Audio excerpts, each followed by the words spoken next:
Welcome to IndoctriNation, a weekly conversation series about protecting yourself from systems of control. I'm your host, Rachel Bernstein. Hello, everyone. I am so happy to be speaking with you again this week. I know it's been an interesting time all over the world. So much is happening.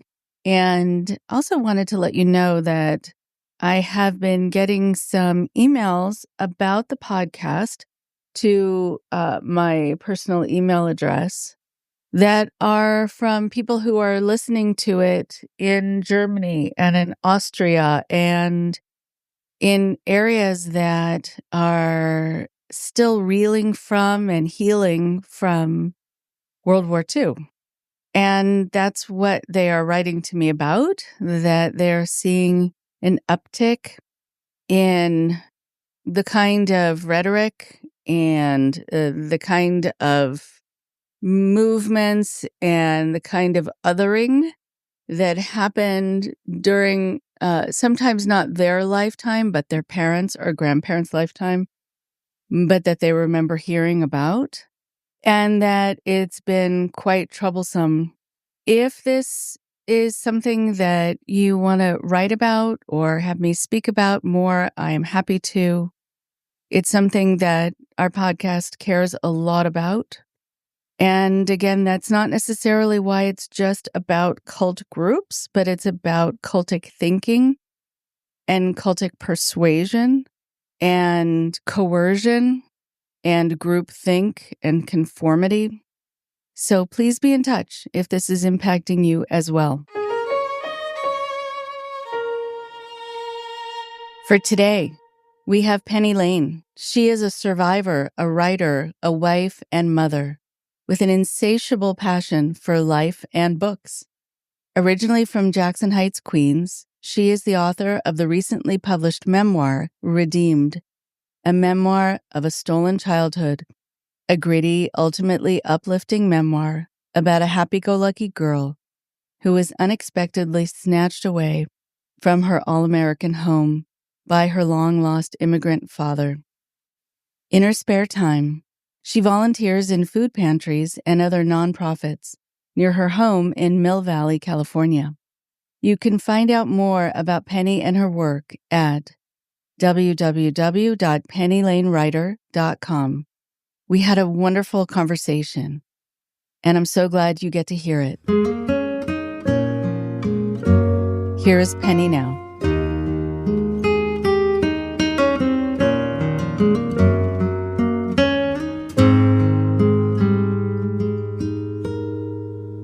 I am so delighted to have Penny Lane with me today on the show.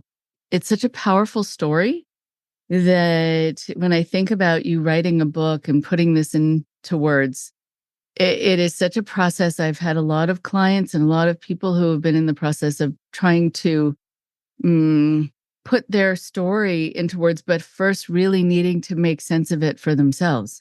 The process of writing is usually many processes beforehand just to get to that point of putting pen to paper or finger to keyboard. So I give you a lot of credit for being able to just create a way for us to understand and hear your story as an educational tool, I think as a preventative tool, but also just as a very human story, saying this can happen. And so I would love for you to take a moment to introduce yourself, and then we'll start talking. Thank you. I really appreciate that. And I appreciate the invite to your show. My name is Penny Lane. So as you know from my book, I am an adult survivor of child abuse and church abuse. That was so dramatic that it was almost worse than my child abuse. And of course, because of my child abuse, I went into it not knowing what it was. When you're abused as a child, you don't develop normally. So you don't have boundaries and safeguards, and red flags don't pop up. What you just think is, well, they're not beating me. They say they love me and they promise me family. It must be okay. And it took 30 years after leaving the abusive situation to be able to write about it. It took that long to be able to heal and process and accept and even live with the shame of it, which we can talk about. There's a lot of shame that comes with being fooled, leaving a church, making such a horrendous decision with your life. It felt shameful and I hid it. Right. Wow. Interesting. And just by saying that it was worse than the other abuse that you incurred. So I think for people to really understand that, I want you to be able to kind of, even before we get into your story, talk about what you mean by that. Because there are people who have said to me, and maybe they've said to you too, after they've been involved in a cult or after they've been with a very malignant narcissist, that sometimes they wish there had been bruises that they could show people to explain, look what happened, like pointing to a place on the body, and then it's clear, and then people say, oh no, and they'll understand to whatever degree they understand that, but still there's something tangible to work with. And there's also something about having those bruises heal that is also not something that happens when it's amorphous, when it's not tangible. So from your perspective, what is worse and what was worse about this other kind of abuse? So when I was a child and being abused by my stepmother, I did have physical abuse bruises. And I did go to school. For instance, I have a big cut on my forehead, which I talk about in the book. It's a chapter called Bread and Blood. And what happens when you bleed from your forehead is that it goes into your eyes and your eyes become black. You get two black eyes as if somebody punched you. Nobody punched me in the eye, and I went to school like that. I was 7 years old. I went to school with a scab on my forehead, a Band-Aid on my forehead, two black eyes, and obviously distraught. And not a single person on the street, not a single person in school, not a single person in the tenement building that I lived in. Huge apartment building, 10 apartments on a floor, 6 floors. We lived on the 6th floor, meaning I had to go down every single floor either in the elevator or on the stairs. And nobody stopped me and said, are you okay? Not a single person. And so I did have physical bruises and nobody helped me, right? So now fast forward to adulthood, and manipulation and indoctrination is so subtle that it starts with a teeny step. So imagine for a minute, you're a lost runaway. You're 17 years old. You live with your boyfriend who then joins this church. You live with him and you work for him in his restaurant. And somebody says to you at this church, wouldn't you want a forever family? Now remember, you have nobody. You've ran away from home. You have no family. You have no friends, but the people that work in the restaurant and your supposed boyfriend. And somebody says forever family. You say, sure. So it starts with that one little step. And then it goes on to, wouldn't you want to be forgiven for your sins? And you're like, well, I don't really know what sins I've done, but okay, that sounds good. Don't you want to have God's love? Of course. Who doesn't want to be loved? I've never been loved before. Let's have some love, right? So it's very subtle. It's very subtle. And then once you're in the church, you start believing the doctrine. Like you start believing in heaven and hell and sin and retribution and the devil and the fire and brimstone. So that by the time you're fully in and the church starts asking unreasonable things of you, you think, if I leave this church, which is what they teach, or I leave my husband, divorce is sin. If I leave my husband, who is so embroiled with the church that he won't leave it for me to protect me or give me another life in another church. If I leave my husband or I leave the church, then I'm going to die and I'm going to live forever in hell, burning with fire and brimstone. You believe that.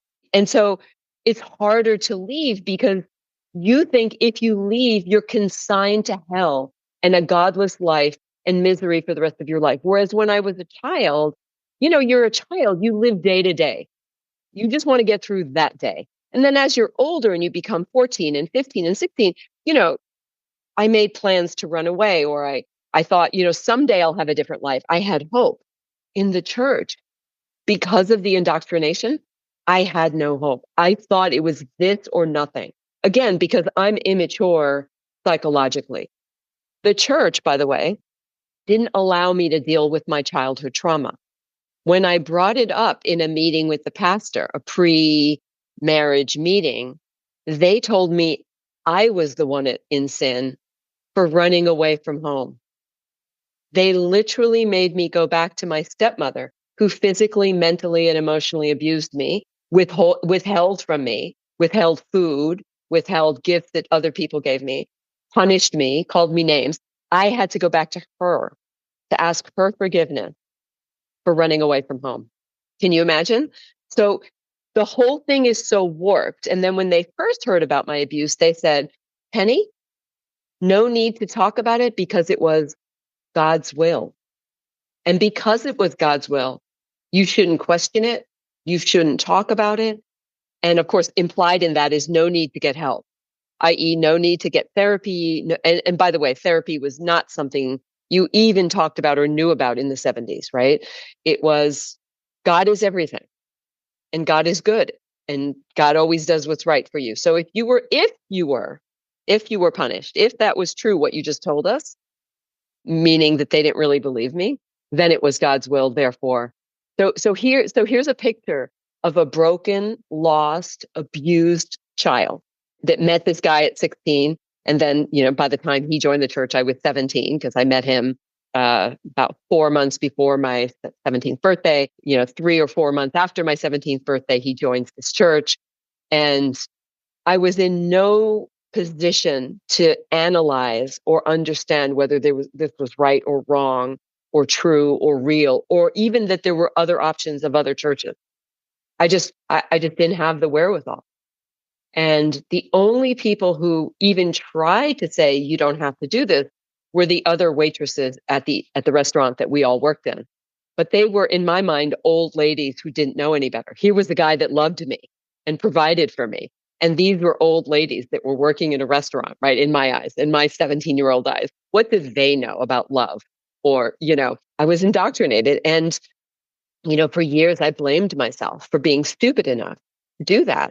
And it wasn't until I really started writing the book that I realized, how would I have known better? Because now, fast forward 30 years after I've left the church, I have a then 16-year-old, now a 19-year, almost 20-year-old son. And I realize how naive and undeveloped and immature he is.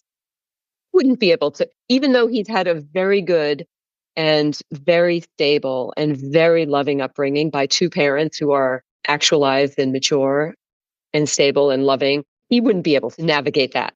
So how would I, who got none of what he got, none of the love and security and wisdom and training? It's incredible. So just want to say, going back for a moment, when you were talking about needing to go back and ask for forgiveness from your abuser, just the way you're taught right then to look at things, like you're saying, in a very opposite way. And there is this reversal of victim and perpetrator that is mind-bending. And then do you have the right then to be upset about what happened? Because after all, you're the one at fault.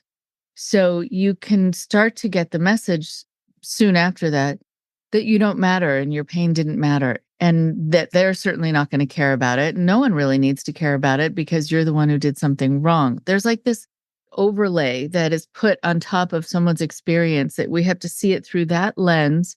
It's like these women who I work with who have been abused by their Buddhist teachers. And in almost every case, they were told by different teachers, well, this is to heal your karma. You must have done something this is their abuser saying this sometimes. You must have done something in a past life that drew me to you in this way, that I did this for you to heal your karma. You're welcome. And so what? And so where do you go with what happened to you and who's going to care about that? It reminding me also, wow, someone I heard about recently who is a teenager who has severe depression and was feeling suicidal and went to a day treatment place that used a 12-step model. And he's my client at the time too. And he said, I need to make amends. And I wrote a letter to make amends. I said, make amends for what? Well, they said that's one of the steps. And so I had to make amends. And so I apologize to you for such and such. He already had a guilty conscience. That's what was leading him to feeling depressed. And I called the place and I said, how dare you? How dare you make this person have to write apology letters and amends. He wanted to kill himself, but you're putting him through this program that is this overlay. Like it doesn't fit what he needs, and it's making him feel worse, and it's making him feel responsible. And you just can't do that to people. The other thing I want to mention, just in case people don't know, is that all too recently, because it should have existed a long time ago, there's a designation of being a mandated reporter. So teachers, clergy to a certain degree, even though there's confidentiality there, clergy confidentiality, which is sometimes problematic, therapists, others, librarians. I mean, anyone who's going to come across kids who feel like something is off, they look different, they are supposed to, by law now, respond. And that was not the case. And so kids like you fell through the cracks. That's right. That's right. As a matter of fact, when I was a kid, and I was precocious, I was meaning that I thought a lot and I asked questions, not at home. I wasn't allowed to, but I imagined though that day that I walked to school with the bruises, with the black eyes, that somebody would see me and call the police, and the police would march home with me to my stepmother and put her in jail. Like, that's what you think as a 7-year-old, right? And when it didn't happen, huge awareness came over me that I was really even my father, when he came home from work, didn't notice for a few days what was wrong with me. And then by then she had coached me to lie to him. And of course I did, because I spent my days at home alone with her, and he was away at work and came home late at night and was already drunk maybe when he came home. And so I was afraid, and I did what she said until he forced me otherwise. And it was very scary. It was very scary. And I realized at 7, I'm all alone. Nobody's going to rescue me. Mm-hmm. Sad. It's very sad. Very, very sad. Yes, it happens a lot. People who have talked to me who have been on compounds that were raided, and the leaders were able to charm, the police and others into thinking everything was just fine here, and it was someone just trying to get back at the group in some way by making the report. And there are people who are now adults who said, as kids, when they saw the law enforcement or whoever had shown up, just leaving them there, they thought, oh, well, now I know. There's no one. And so, yeah, there are these devastating watershed moments in terms of sort of hopefulness into hopelessness that I think people don't realize are just these pivotal moments that they need to step up in those moments to keep someone feeling hopeful. What I didn't realize as a child, and I didn't realize as a young adult, again, writing is so, I didn't write the book to be therapeutic. I thought, I'm pretty much healed, quote unquote. But when I wrote the book, and the feedback I've gotten since has been huge growth for me. And one of the things I didn't realize was that at home as a child, my stepmother set me up in the dysfunctional family triad, whereas I was the scapegoat. Everything was my fault, even though I did the housework and the cleaning and the errands, and I took care of my baby sister. I was still the bad guy. Everything was my fault. I was terrible. I was evil. I was bad. And then I grow up and I get to this church, and I'm the same thing all over again. It's all my fault. Nobody else did anything wrong.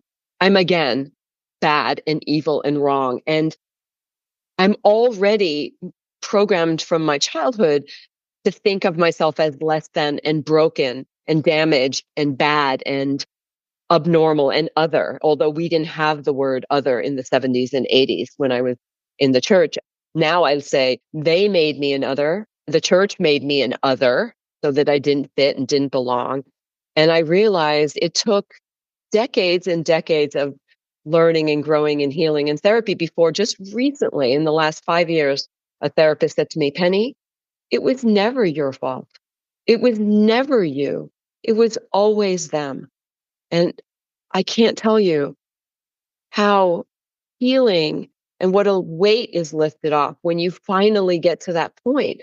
But it's so hard. We're so indoctrinated, subconsciously indoctrinated, that it's so hard to believe that it was never our fault. All I ever wanted to be was normal and happy. I never wanted any more than that. I didn't want, of course I wanted to be loved, but it's shocking. It is really shocking. And I want to hear more of your story. I just wanted to say this other thing as you were reminding me. So a number of years ago, I wrote this book. It's an illustrated book for children going through divorce. It's called Now I Know, Kids Talking to Kids About Divorce. And I took the information from kids who were going through divorce and then a year after, interviewing them, what they needed during that time, what was helpful during that time. And one of the things, and sort of a kind of a guide for parents and caregivers also, like this is what your kids are really needing, or this is what they really appreciated that you did. Over and over again, the kids said, I needed to hear, or I was glad I heard, because sometimes they didn't hear it, but sometimes they did hear it, that the divorce was not my fault. Because actually, sometimes they heard that it was. I never wanted to have children and, et cetera, right? And so, kids are kind of often, because you're naturally self-focused as a child, you wonder, is it my fault? What did I do? It's just a natural proclivity to do that. And so you have to kind of help a child feel like they're not on the witness stand, like that it's not them. And you might assume that they know it, but it's important to say it out loud. Yeah. When I was a kid, I was so precocious that I said to myself, if I'm just good enough, let me try really hard and then I won't get in trouble. And then she won't hate me. She won't call me mean names. And so what that created in me was this overachiever, an over people pleaser. Work so hard, like she'd leave the house and leave me and say, sweep the kitchen, and she'd come home. And the first thing she'd do is said, there's some dirt under the table, smack, right? Like I could never, what I didn't realize, you don't realize this as a kid, is you'll never be good enough because they're the ones that have the problem, not you. And no 7 or 6 or 5 or 10-year-old, 12-year-old, 15-year-old should have to measure up to an impossible standard. It's an impossible standard. Right. It is impossible. Right. And you will be guilty till never proven innocent, because that's their MO in the world. Like that they Is can that you're be guilty. angry. Right. Exactly. And they can then be the victim of you somehow, like, that you've made them angry. Yes. There's so many good life lessons here. I just wish we were making a list. Like, please follow the following things. Okay. So, going back to your story. So here you are in this church, and what happens while you're there? Tell us more about your experiences. So we lived in Manhattan when we first started going to church, and that church was what we call legalistic, meaning there are rules. Women don't wear pants, women don't wear high heels, women don't wear lots of makeup. You don't listen to rock music, you don't, drink, you don't smoke, all that stuff. Some of that you can live with. I didn't like it, but it's a gradual thing. And I kind of felt like I was given the bait and switch, meaning come to Jesus, come to Jesus, come to Jesus. And then, once you come to Jesus, then they surround you and say, no, you can't dress that way anymore. Well, you never told me that. I've been dressing like that for 2 months. Now you tell me, right? You don't tell me ahead of time what the cost of this. You tell me after. Okay. So then we moved to Maryland, and there we kind of met this charismatic. None of the churches were good enough for my husband in Maryland. By this point, we're married. And we joined a Bible study in somebody's home, this charismatic guy that was in seminary. And when he graduated seminary, he couldn't even become ordained in this Baptist convention that he was going to school in because his views were like very left or very off center. And that should have been a warning flag. But what we thought, or what my husband thought, was everybody else is wrong and he's the right one, right? So he eventually gets ordained in some obscure little denomination and then gets assigned to a church in rural Michigan, an old congregation that's like 150 years old, run by 4 or 5 old ladies at the like some society, Women's Historical Society of this town of 200 runs this little church, middle of nowhere, literally. And we go to visit because, of course, they move away. My husband misses him, misses this pastor, and misses the righteous teaching. And we go to visit, and I hated every minute of it. I'm a city girl from New York City, right? And this is a town of 200. And there is literally nothing there. And even the next town is hardly anything there. The next town is a town of 2,000. And 10 miles away from that is a town of 10,000. And even that is so remote from city life. Anyway, I just endure the whole 5-day visit. We drive back from Michigan to Maryland. I'm like, okay, great. I'm going to get on with my life. We're going to go to a regular church. I'm going to be a good Christian wife. And then we receive a phone call, and the pastor's wife has found us an apartment in Michigan. Now, he must have told her that was okay. Nobody ever checked with me or asked me or told me. And so, I could have lived a normal, what I call a normal Christian life. You go to church on Sunday, maybe you go to Bible study on Wednesday night. But the church in Michigan wanted everything, wanted to control your whole life, who you associated with, who you didn't. They defined community as you ask us before you make any major decisions. Should I have another babe? Should I buy a house? Should I live here? Should I live there? And they also believed in gifts. And what gifts meant was that some people had the gift of vision or dreams. And these people had carte blanche, right? I mean, how do you validate a vision? God told me that somebody's in sin in the church. We think it's you, Penny, because why? I don't know. And you can't speak to your accuser. You can't defend yourself. You're alone at home and you're told not to associate with the church because you're working with the devil and you could harm people in the church. So of course you're petrified of this and you're trembling and you're scared. And they look at the trembling and the fear as you must have done something wrong. Why would you be trembling if you didn't do anything wrong? Well, you just accused me of working with the devil that we believe in as a congregation. We believe that these are real entities and real truth. And your husband is against you because, of course, your husband chooses the church and chooses God and righteousness over you. And so it's a really hard place to be because you left your whole life in Michigan, in Maryland. You've moved to this rural town in Michigan, and your only friends, the only people you associate with are people in the church. There's no need to associate with anybody else, right? Unless you're bringing them into the church. And they're of the devil.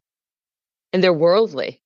And of course, that includes no news, no newspapers. Why? God controls the world. You don't need that. God controls the government. So here you are isolated both emotionally, physically, psychologically, intellectually. You have no news of the world. You have nobody to check with. Is this okay? As a matter of fact, at one point I was working in a little coffee shop, ice cream place, and the woman who ran it, her name was Beth, was what I call a normal Christian, went to a Baptist church on Sundays, etc. And he saw me crying at work. And when I finally told her what was going on, and I told nobody, I was so ashamed that I was excommunicated and that I was alone in my apartment, couldn't talk to anybody, and etc. She said, Penny, you need to talk to some other pastors about this. This is not right. I immediately ran away and said, no, I can't. Because if I talk to another pastor, they'll never talk to me again in this church because everybody else is wrong and they're right. And I couldn't see. I was so indoctrinated. I was so brainwashed into what they believed and what needing to be married to my husband and that was all I had. I was still estranged from my family. I had no resources because, of course, the husband is the head of the wife and he controls the funds. I had no money. Even the money I made, I put into our joint bank account because that was the rule. So it was a horribly untenable situation. Luckily, I couldn't get pregnant, right? I had a fertility problem, and so that's why we didn't have kids. I think that would have made it much harder to leave. I think for your other listeners that do have kids, I can't imagine that pain because there was another woman who left the church before me, and she had to leave her kids behind. And she went back to rural West Virginia where she was from, but her family were what I call normal everyday Christians, and they got a lawyer and they fought, and finally she got her kids back. And as it turns out, I later found out a couple of years ago, so decades after I left the church, that woman's husband eventually left the church. My ex-husband eventually left the church, all excommunicated for vague and intangible reasons of not following some vague doctrine or lying or accusation of something that nobody could prove or nobody could defend or nobody could stop doing. And so it was a horrific horrific thing. Like leaving my children, I probably would have killed myself first. I don't know. Because now that I am a mother, I feel that way, that you would have to pry my child out of my dead arms. Like I can't imagine leaving a child or two. She did. This other woman did leave her two children and came back for them and got them, fought for them and got them. So I was lucky in the sense that I eventually adopted. If you're wondering how I had a child, we eventually adopted. Yeah, which is lovely. I'm happy for you. You know, there are a lot of people in situations where they have to leave their children and hope to be able to get them at some point. Sometimes people feel so beaten down that they're not sure they can care for their children. And then other people will leave with their kids. And I've had situations here where people have shown up, they packed up the car, and suddenly I have a whole family in my waiting room with kids who are like, I don't know where we are exactly, but I know we're not home, and everywhere in between. So many stories. But I think that it really is incredible to hear. I mean, that your lack of fertility in some ways made things easier. And, I guess there are different ways to look at things in retrospect and wonder how your life would have been different. But I'm so glad you were able to enjoy having a child while you were free. So take us to the next part of the story. I'm really curious about how you move from where you just left off to the next part of your life. When I left, which was in September of 1991, and I was almost 32 years old, I had reunited with my half brother, who was 5 years younger than me and living in San Francisco. And I knew nobody else in the world, right, that I could rely on. And so I called him when I separated. When I knew I was leaving the church, I didn't leave right away because I had nowhere to go and I had no money. So I moved with a cousin who happened to live in Michigan that I wasn't close to. He was part of the stepmother's family, but he took me under her wing, her and her husband. I lived with them and worked for a couple months to get money together for a flight. And I called my brother and I said, "Hey, I'm leaving." And I was so ashamed because he was a Harvard educated guy. He didn't believe in the church and God. He thought it was all like poppycock from the beginning. And I felt terribly humiliated and ashamed that I fell for it. And now I was admitting that I was leaving the church and leaving my husband and that I was wrong. But to his credit, he never, ever, ever got down on me. He never said, "I told you so." Never. He just said, "Absolutely, you can come live with me. There's some conditions." He knew I didn't smoke pot and he did. And he knew I didn't drink and he did. He laid down the rules. He said, "You're not my mom. This is my life." I'm like, okay, anything. And so we made plans for me to move out to San Francisco where he was going to law school. And I shared an apartment with him and I flew out. And San Francisco is really in the early 90s, it's really different than rural conservative Christian white Michigan. And I was in for a huge culture shock. So I got a job right away. I was very scared. I had $1,200 to my name, which is what I was able to save over 3 or 4 months. My first month rent was 600. So, and the only thing I had ever done, I didn't have a college degree. The only thing I'd ever done was waitress. And so I got a waitress job. Actually, I got two right away. Like on my third day there, I found a waitress job, but it's only part-time here and part-time there. And I, was broken. I was a broken person. I literally cried all the time. He was in law school during the day, so I was home alone. My waitressing jobs were at night. I was home alone in the day, and it was raining and cold and gray in San Francisco. And there was weirdos out there that pierced eyebrows and green hair, and things that I wasn't used to, right? Because I'd been in an isolated community for a long time. So I got a job, and my brother said, "Listen, I can't listen to you cry all the time. I'm a student, and I'm working as a clerk for this guy. So you need to. Here's a number for Marina." A counseling center. You need to go get therapy.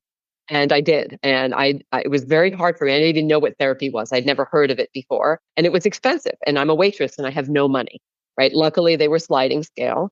And I started going to therapy. And I started hanging out with what I'm going to call normal people. These are people 5 to 10 years younger than me, my brother's age.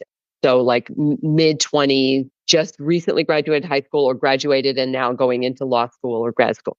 And they all had degrees and they all talked confidently and they talked about where they traveled and work and jobs. And it was a world I had never been in, right? I went from a waitress at the IHOP at 16 into a church and just came out at the other end. I literally was absent from the world for 15 years, right? So I didn't really understand what college was, but they all talked about college. And so I decided I need to go to college. So I enrolled in City College and waitressed, ended up getting a day job, and went to school at night. And you know what? Unbeknownst to me, because my stepmother always told me I was stupid and worthless and would never amount to anything, I started getting A's and B's in school, at college at night, right? And I thought I was stupid, but one of my friends, new friends that I made, said, "Hey, Penny, they're hiring at this finance job where she works. I think you should apply." And I said, "Oh no, they won't hire me. I'm too stupid and I don't have a degree yet." And she said, "Penny, you're plenty smart. I think you should apply and they'll train you." So I did apply, and guess what?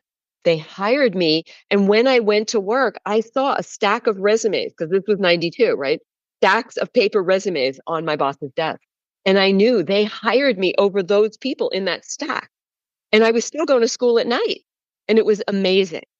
So all of these little tiny things started boosting my self-esteem, and I started dating again. Now, before I could date, I got to tell you the story. In my lonely, lonely, lonely hours, I had to come to grips with the fact that I no longer believed in God and was sorry that I ever did.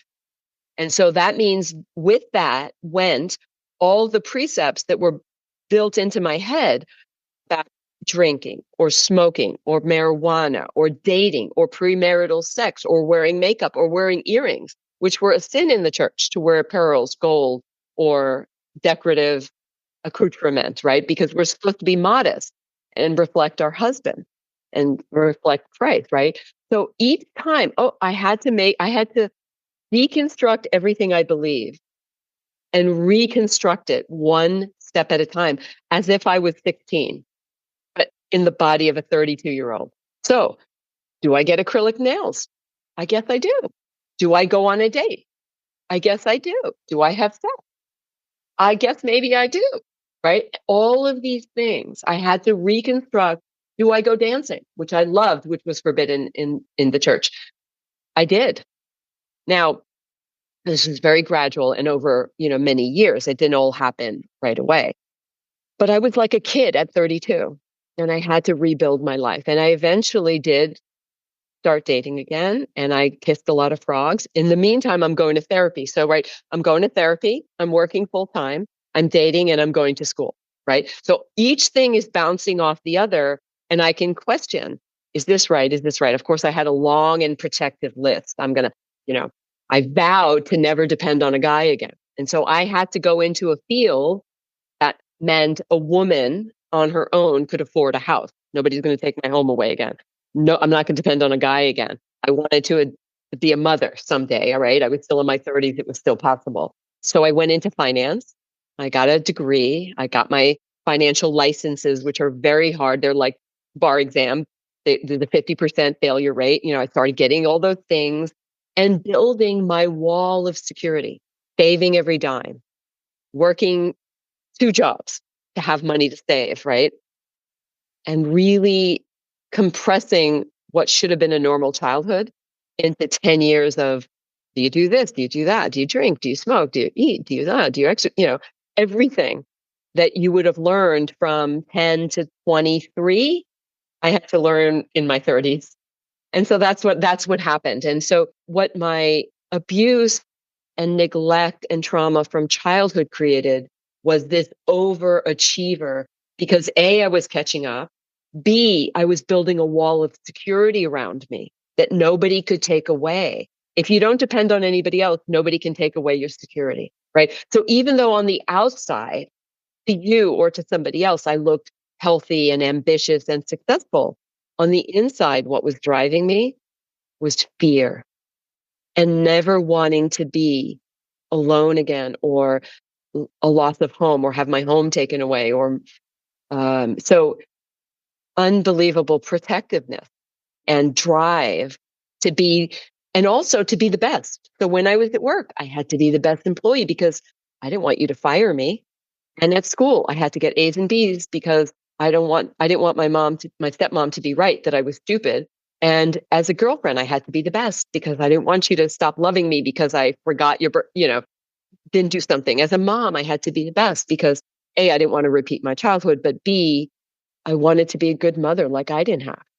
So the upside is I became this upstanding, very successful person. The downside is that it's motivated by fear and it's overcompensation, and you hide the bad parts of yourself because you think everybody else is normal, and they're not. And so it took many years before I started sharing my story with the general population, with my friends. Okay.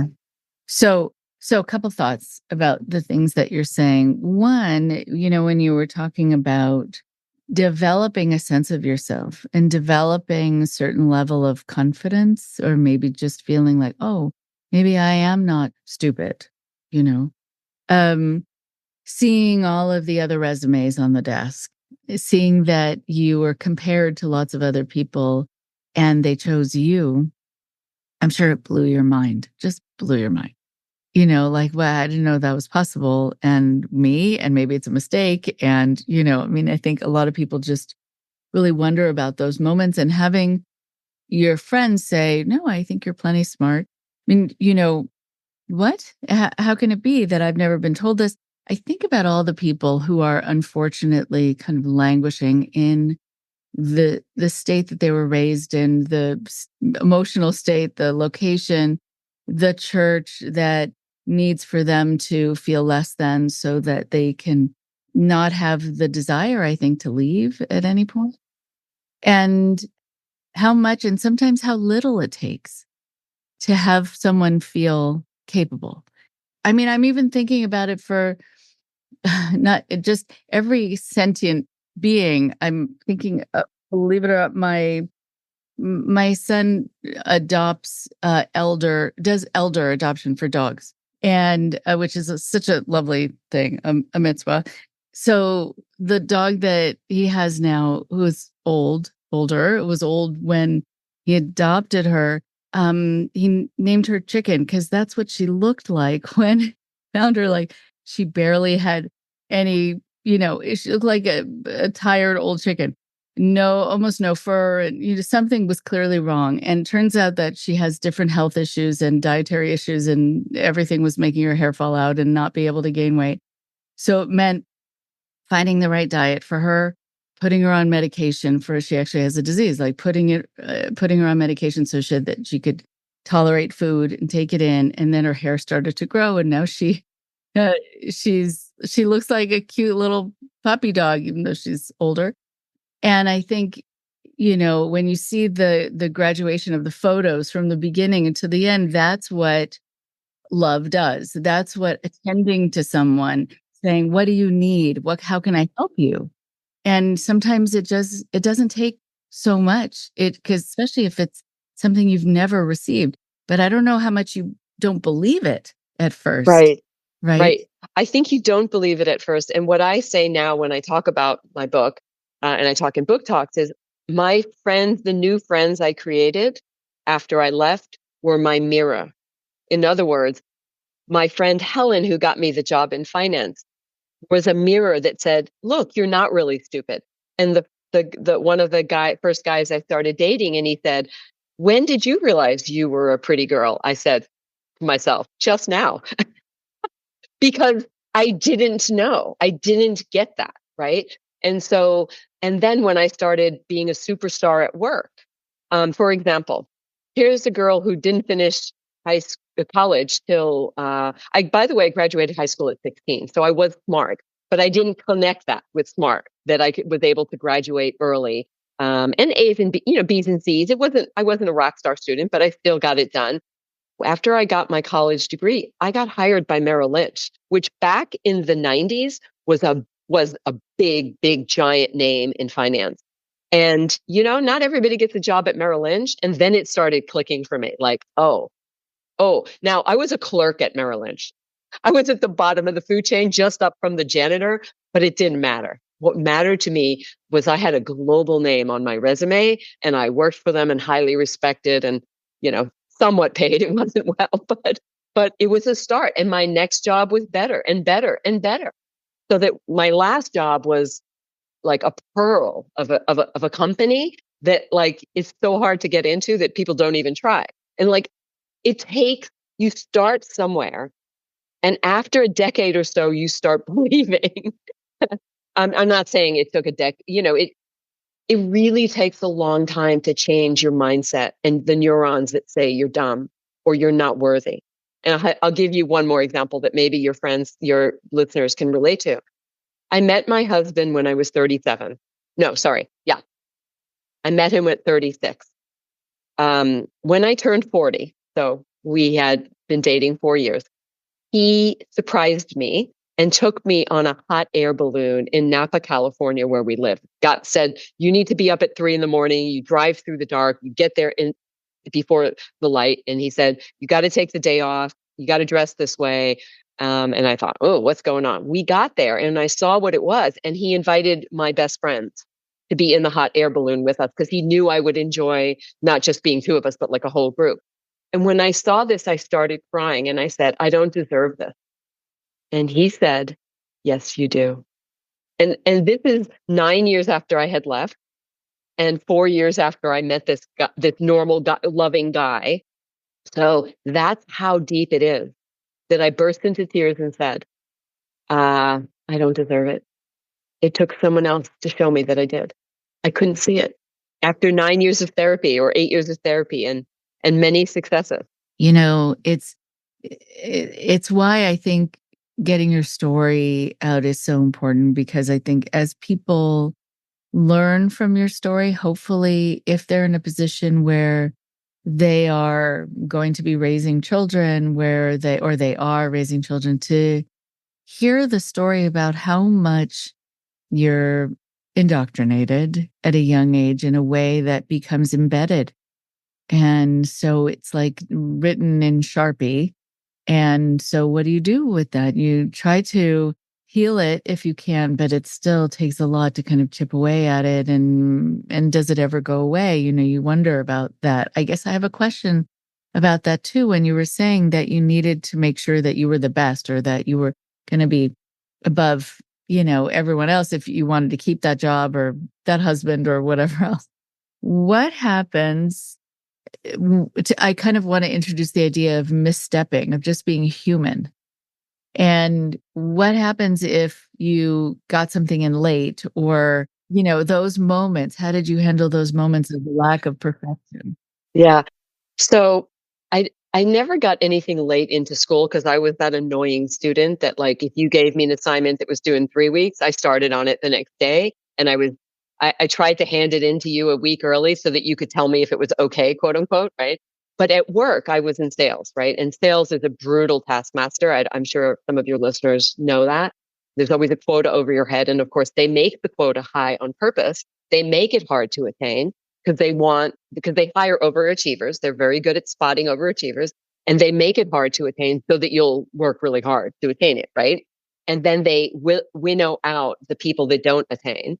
And that's their business model, right? So in my sales career, if I thought I wasn't going to make my quota, I would literally wake up every night in the middle of the night with a cold sweat and fear, like, oh, shoot, I don't know how I'm going to make my quota. And so there was a couple of times I didn't make my quota, and I didn't get fired because things tend to go in trends, and that means other people didn't make their quotas either, like market crashes and stuff like that. So I was fine, but it created unbelievable anxiety inside of me, and loss of sleep and loss of appetite, losing weight. You can tell I'm not over. So when I lose weight, it's like I didn't need to necessarily lose weight, but I wasn't sleeping and wasn't eating because I was so anxious about whether or not I would make that deadline or quota. I tend to apologize a lot. I'm the first one to say I'm sorry, which is a habit I need to break because I shouldn't be sorry if I'm not wrong. So yeah, it does create problems. I eventually left sales. I eventually quit because it was just more and more stressful. And that's something I, for example, never got over. I never was able to get to the point to say, you'll be okay. And if you get fired, you'll find another. I was never, like, it was too stressful for me. So Yeah, right. Very interesting. Right. So holding yourself up to a certain standard, still that impossible standard. yes, unfortunately. Right. And then how do you, I mean, there was an idea that got introduced to the therapeutic lexicon a couple decades ago. Also, I think late in the game, but still better late than never. This idea of the good enough parent, the good enough person. And that's a hard one because where is that line? And what risk are you going to be causing yourself if you set that and you say, oh, I did a good enough job? Because it's amorphous. And so, what does that look like? Like, I think about that even with artists. How do they know they're done? How do you know you're done with a painting and a sculpture? And like, because, it depends. If you're perfectionistic, you might not ever feel like you did a good enough job. If you can step back and say, actually, I like this, then it's good enough, whatever that means, or maybe even just good. But I wonder if it's hard to set that gauge. Like if it's time to go to bed and you can't work on something anymore and you really just need to get back to sleep. I'm sure that's a hard one. It is really hard. I'm glad you brought that up because again, using my community as my mirror, I have a very, very good friend of about 16 years who happens to be a psychiatric social worker and also a therapist herself. Great upbringing, very stable person. She has a lot of hard things in her life. Continually ill husband, autistic son that's going to live with them forever. She started in the last couple of years when you ask her, how you doing? And say, good enough, meaning it's not perfect. I can't fix everything, but for where we are, this is good enough. And I've learned from that that's a really good answer because it's never going to be perfect. It's not perfect now for me, but what's wrong are things I can't change. So I just live, this is it. Sometimes things happen. Sometimes it doesn't go the way you want. Sometimes, and so I'm learning to live with that. I'm learning to live with less than perfect. It's not easy, but I'm learning. Right. Oh, it's not. Oh, yeah, it's definitely not easy. And, I think also when you were the cause of everything, then I mean, just think of the weight, the burden of that walking around being the cause of everything that's bad that's happening. Then one must feel like you can't take a risk because a tiny misstep will be the aha, see? And I'm sure that gets tangled up in this too. Yeah. As a parent and a parent of a teenager, teenagers don't always follow a linear path and you don't always get to choose the outcome. And so that's been a big lesson for me is not my fault. We did the best we could. I did the best. I was the best mother I knew how to be. And the rest I have to leave up to fate and their choices, whatever they decide to make and whatever they decide to do. It is hard, but it's a mantra that I have to keep repeating.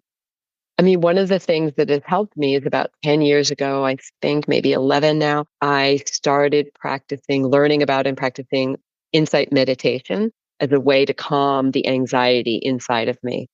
It comes with a whole teaching about equanimity and knowing that everything changes, that nothing's permanent. And that has helped a lot, but it's definitely something you have to keep practicing and reminding yourself of. It doesn't become second nature to me, at least. Right. Yeah. I think it is really interesting. I think also just about being a mother, when you're raised in a certain way, it does inform the decisions that you make as a parent. And I'm wondering if you feel comfortable going into that a little bit without divulging, any private information or private details, but just your parental philosophy, as it was shaped by your own experiences. When I was young, I wanted more than anything to be loved. I wanted to be loved. So I made sure that we loved our kid as much as we can, hugged him and kissed him all the time, and started telling him at a very, very, very young age that he was loved. And we started saying to each other across the room, I love you. And he'd say back, I love you. Love you, Mom. We still do that to this day. And it's wonderful because sometimes that's all you get from a 19-year-old. You don't get a lot of conversation or other stuff. And the other things I made sure that he got were things that I didn't get: security, safety, lots of food, resources, that he was warm, that he had toys, that he had books, things that were withheld from me. I made sure he got, not in overabundance, not spoiled. And I believe we gave that to him. We made childhood fun. He didn't have a lot of responsibilities, and be that good or bad. And so it wasn't big things, it was the normal stuff: love, security, warmth, food, stability. And he had all of that. And so I think I broke that cycle and gave him what I didn't get. Right. It's a lovely thing when people do break the cycle that you hear about that not happening, I think sometimes often enough. Yeah. Yeah. I think people try to be reasonable as they get older, saying, well, my parent had a really rough upbringing, and so that's why they do this. My feeling is that it can be a reason for an abusive parent being abusive, but it's not an excuse. Right. Right. I was really careful to not repeat any of the patterns. And when he was young, I will admit, and I'm very ashamed of this, that I yelled at him a lot. And I remember reading in one of the newspapers that yelling is the new spanking, right? Like, and I yelled because I didn't understand normal childhood. Like, I didn't understand a child that you said, do this or don't do this, and they just did the opposite. They didn't do it. Like, I didn't understand. Like, what aren't you getting? Because I had no picture of normal childhood, right? And so once I vowed to stop that, and I was very ashamed. I went, kept going to therapy and learned how to, deal with it somewhat. But I think my childhood definitely affected my parenting, not in the way one would think. Not in I wasn't abusive, I wasn't neglectful, or I didn't deprive or any of that. It was more like unreasonable standards because I didn't understand what normal childhood looked like: unreasonable standards, unreasonable demands, expectations of certain things. Very cut and dry, very black and white.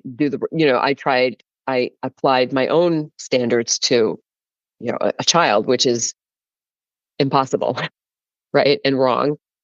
We're yet to see whether damage was done, but, I did the best I could. But I think overridingly, our son knows that we love him and that I love him. I think that matters a lot. And he's generally an empathetic and kind person. So I think the outcome looks good, right? I mean, someday he'll tell me you were this and you were that, and I'll apologize. But I did the very best I could with what I had. Right. Right. I think one of the things that kids really benefit from is having a parent who takes in what they're doing and sees the impact and is open to learning and is open to the feedback of, maybe you don't need to do this and treat a child this way. And also being able to see a parent who's open to learning about child development. Like, what is expected at certain ages and what is part of quote unquote normal development at different stages. Like saying no or spilling or, all the things that you couldn't do. You just couldn't be a child. Yeah. Well, luckily I co-parent with a guy that had a relatively normal childhood, and so not without problems. And so I had a partner to share things with, and we both got help when we needed it through parental coaches and parental therapy. That, like, know what's the right thing to do, because sometimes you don't know. And we did get some help, but I think overall our kid is very stable and very solid, and so I think I dodged a bullet there. Yes. I wanted to come back to something that I saw in some of your writing. I think I saw it on your site. The idea of feeling like an imposter. Because imposter syndrome is something a lot of people talk about. And just not knowing if you're supposed to be where you are, and if, because you learn to have this false front to survive. And I feel like there are many more people who feel like imposters than let on about it. Feel like they're the outlier. When if they go to a party, everyone else seems to know how to do whatever, and right? And if you were to ask people, do you feel totally comfortable here? Most people would say, absolutely not, but they know how to fake it. I know there could be other things that you want to broach before we finish up, but I wanted to make sure to come back to this because I saw that word imposter in your writing.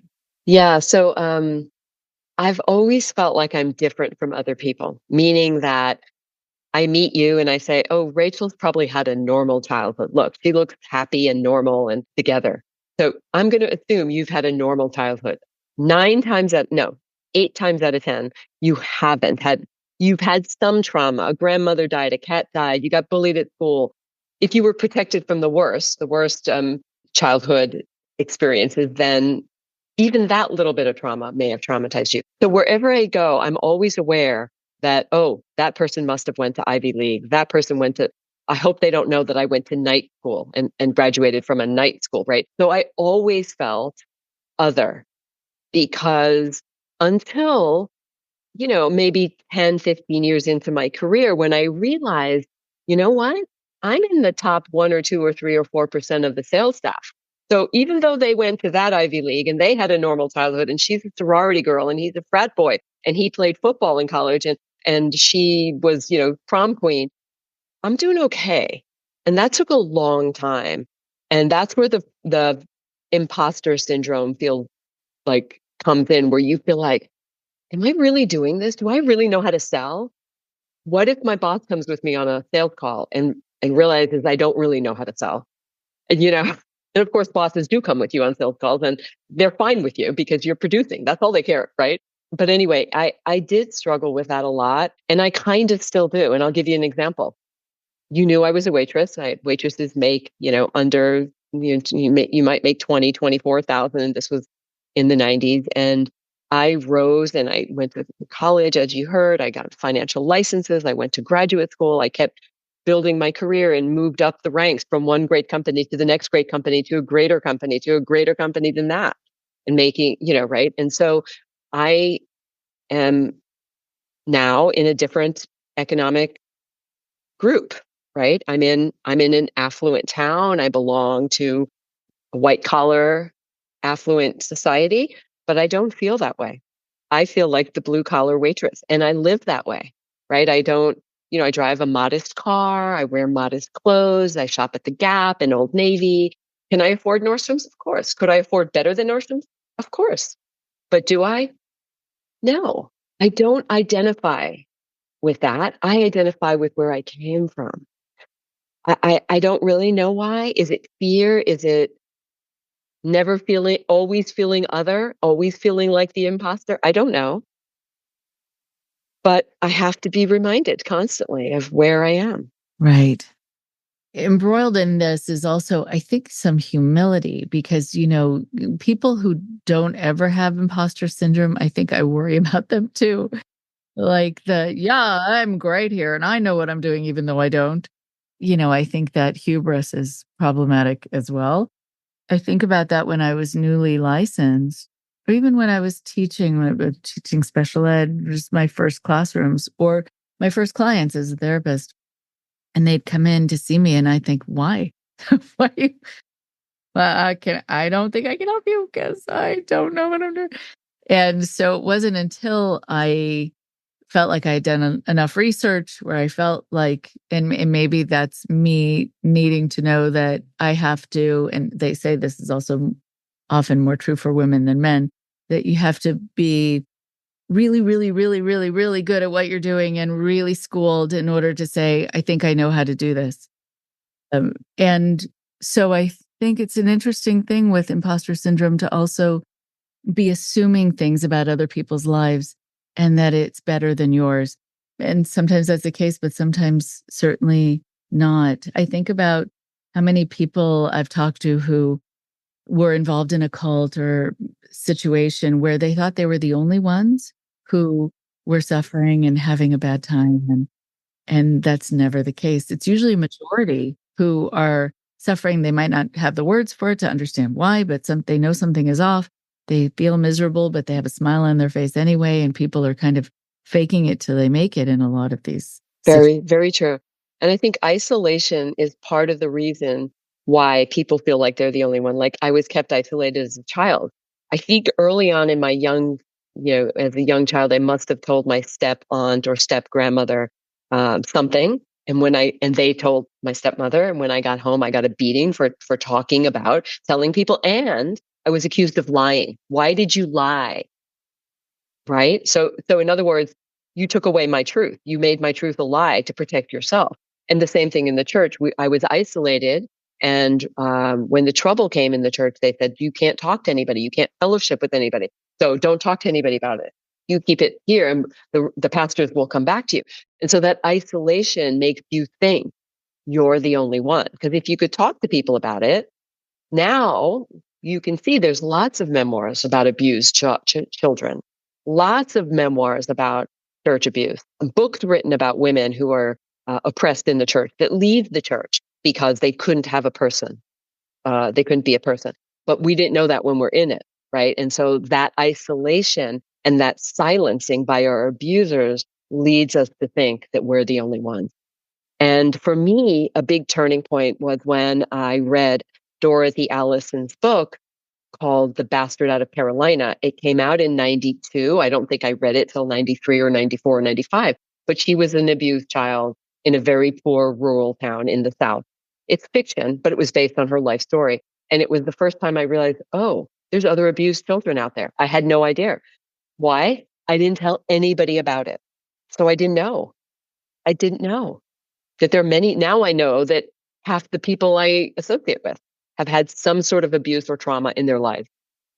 It may not have been physical abuse. It might have been mental. It might have been emotional. It might have been sexual. When people read my book, I have a 76-year-old aunt that told me when she read my book, I was abused by my father. 76 years old. And I'm just finding out.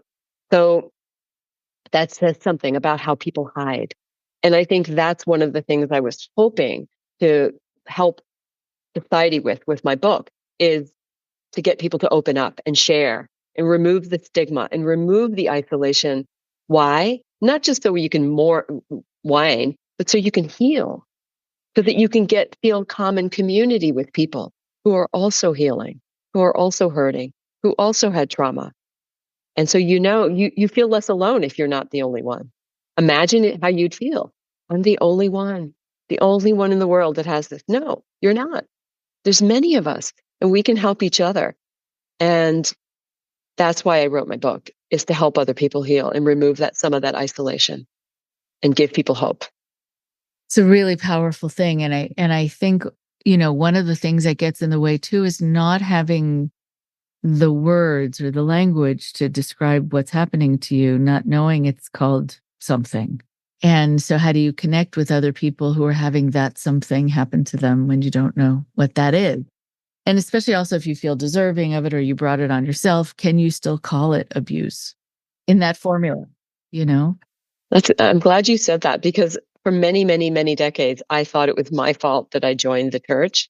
And it wasn't until I'm a parent and I see how immature a 16, 17-year-old really is, even one with a great upbringing and a great mind and the freedom to think for himself. And then I realized, you know what? That wasn't my fault. I had no choice. I didn't have the capacity to make any other choice. It's the only choice I could have made. Right. Oh, absolutely. It took 50 years to realize that. Sad, but there it is. Right. And so I know we just have a few moments left, and I wanted to ask if there was anything else you wanted to say or any kind of pearls, because you have a lot of them, for people listening.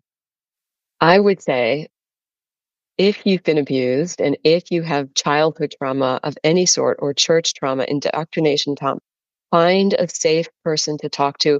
If it's not therapy, please get therapy if you can afford it, and find a good therapist. And if the therapist doesn't help you, find another one, because not all therapists understand this stuff and not all are the right fit. And I would say, if you're still in the middle of it, you can leave.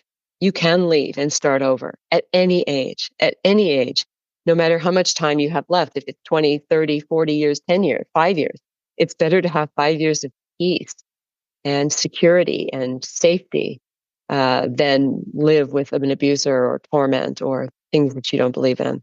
And for those of us that are lucky enough not to have been abused, be a friend. Listen, hold somebody's hand, put an arm around them and while they cry, and hold your stories back for now. Not me too. We don't need me too right now. What they need is to be listened and to validate them and say, I'm sorry that happened to you. That never should have happened to you.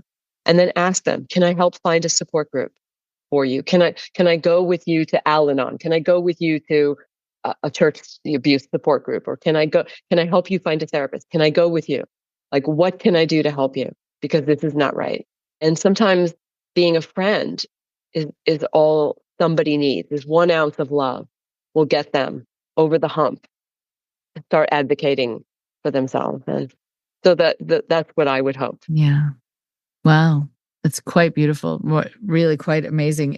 And there's this piece that I want to jump into that you mentioned that's so nuanced, and you can tell, at least I'm assuming you've been there.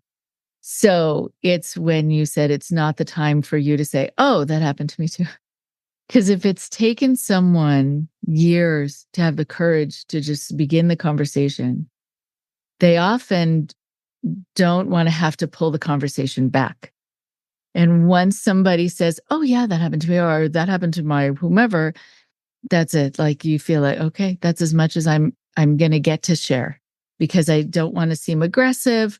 I don't want to make myself more important than this other person. All of sort of the programming comes in, and you just let them take over the conversation. And then that's as much as you get to say. So, right. So just hear someone and listen.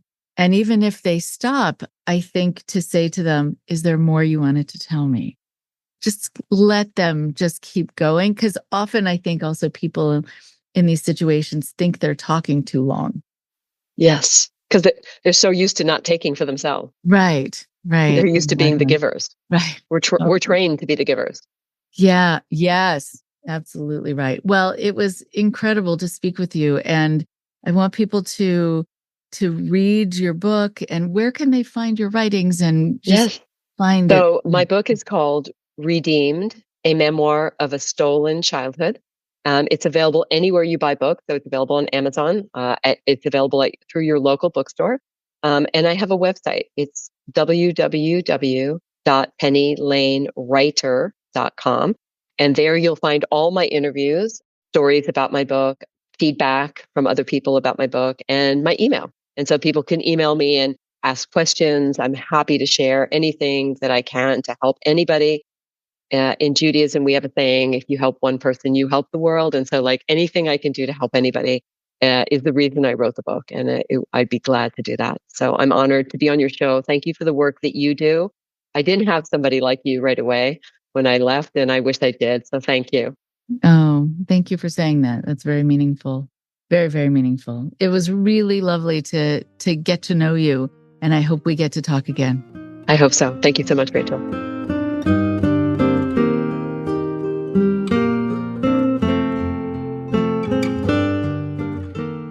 One more thing before you go. Oh my, it is very powerful to speak with Penny and to learn about her experiences. I was so moved by so much of what she said. I think, especially moved by hearing about how the church didn't let her heal from her childhood trauma, and that within the context of the trauma she experienced at the hands of adults when she was a child, she was seen as the sinner, and she was sinning by running away, i.e., saving herself, protecting herself, maybe saving her own life. And then she had to ask for forgiveness from her abusive stepmother. Yes, yes. I wrote that down as soon as she said it because I thought, yep, here's another example of a sentence, first of all, that someone says that I will not soon forget, but also, this is something that so many people talk about, and not necessarily even within the cultic context and content and environment. There are plenty of people raised in religious environments. There are plenty of people raised in certain societies where something happens to you that you did not consent to have happen to you. Something happens to you that traumatizes you. Something happens to you at the hands of someone else who has overpowered you, who has abused you, who has neglected you. And it's something you brought on yourself. That's very Scientology. You brought it in. You pulled it in. And it's also something that happens with large group awareness training teachings. You are the victim. You're playing the victim, and you need to somehow stop that. And in these kinds of contexts, it's a very confusing message. I think the intention might be to be empowering, but the confusing part is that you don't get to see that what happened to you was wrong and is not your fault. You don't then get to have a sense of how the world could work in a way that actually would make sense.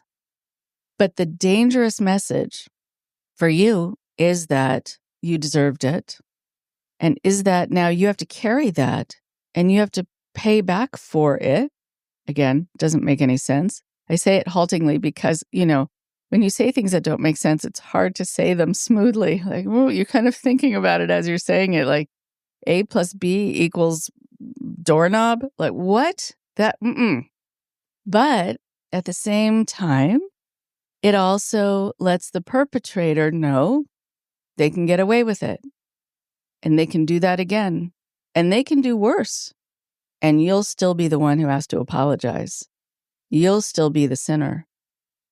And you'll still be the one who has to ask for their forgiveness. I have never understood that. I've never understood people who are bringing shame on their family when they are raped, when they are attacked. Never will I understand that. And maybe because it's not understandable, because it's born out of hatred, it's born out of misogyny, or it's born out of this need to just find the low-hanging fruit. Well, we can't really make a perpetrator change or pay, so instead, let's just have their victim be the person who carries everything.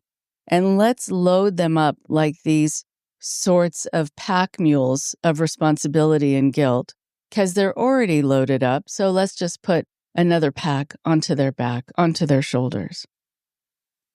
I think what's also really important to talk about, to get back to, that she mentioned, is this idea that your value is based on tasks. Your value is based on what you do. Your value is based on what you're willing to do, how much you're able to please the people in charge, how much you're able to be self-sacrificial. But value should just be based on you being, period. Your value should be based on just existing, being born into this world. You should have inherent value, full stop. It should not have to be that you need to be the best in order to keep your job. You have to be the best wife in order to be valued enough by your husband, who should love you regardless. It shouldn't be based on what you do and how much you do, because that guideline is always going to be from someone else's perspective. If they want to push you to do more, to sacrifice more, they can then decide that you haven't done enough. You haven't achieved enough tasks. You haven't done them perfectly enough.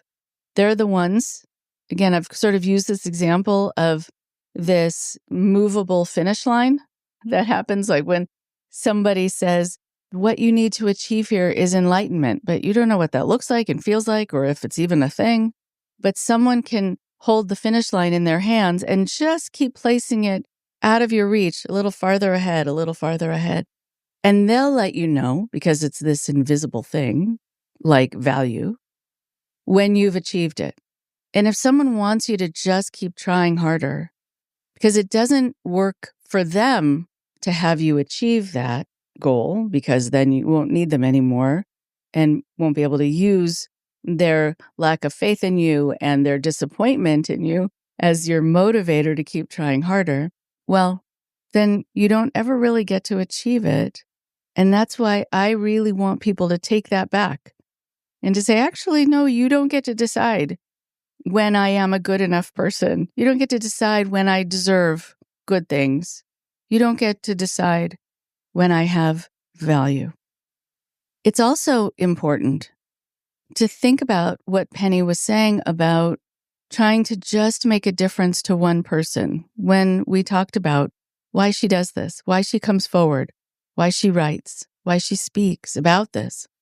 And she said, if I could help at least one person.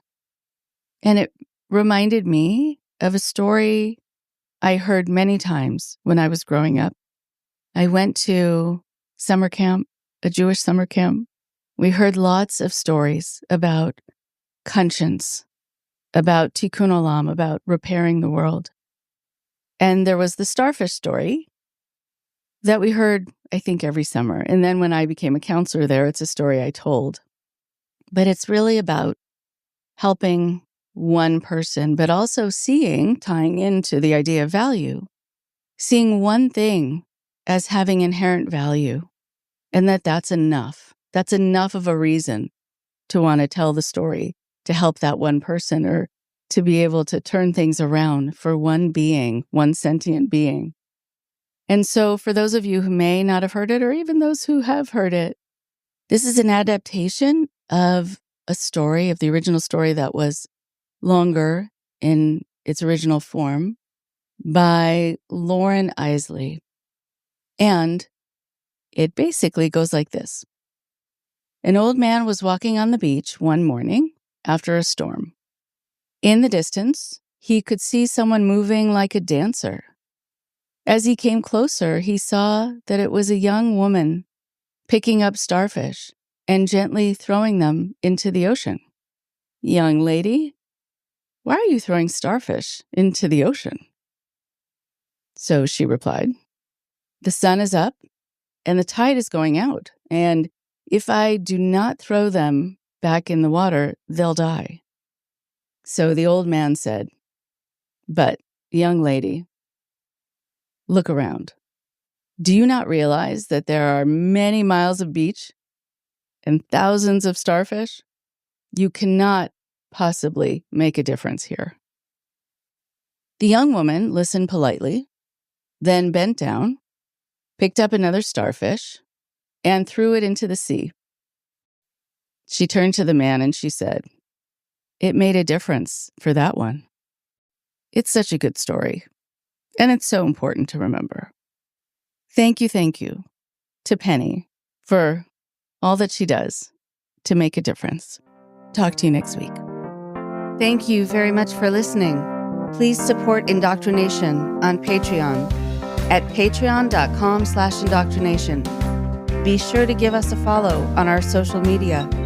Find us on Facebook and Instagram using @Indoctrination Podcast.